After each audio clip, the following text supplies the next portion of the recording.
مدارس کے آداب۔ تعلیم و تربیت کے لحاظ سے عمدہ مدرسے کا انتخاب کرنا، بلا وجہ مدرسہ نہ بدلنا،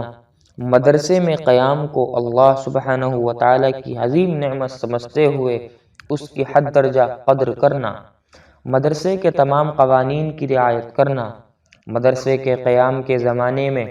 خصوصاً حصول علم میں مشغول رہنا، اپنے ساتھیوں سے کم اختلاط رکھنا، بلا وجہ مدرسے کے صدر دروازے پر بیٹھے نہ رہنا، دوران درس بلا وجہ درسگاہ کے سامنے سے نہ گزرنا،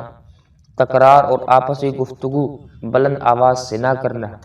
مدرسے میں مقیم اپنے ساتھیوں کے حقوق کی رعایت کرنا، اگر فوقانی منزل میں رہنے کا موقع ملے تو تحتانی منزل والوں کو تکلیف پہنچانے والی حرکتوں سے اجتناب کرنا، دوسروں کے کمرے میں تاک جھانک سے احتراز کرنا،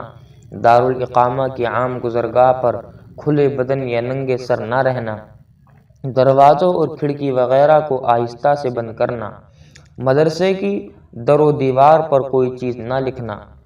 اللہ تعالیٰ سے دعا ہے کہ اللہ رب العزت ہم سب کو ان تمام باتوں پر عمل کرنے کی توفیق عطا فرمائے، آمین۔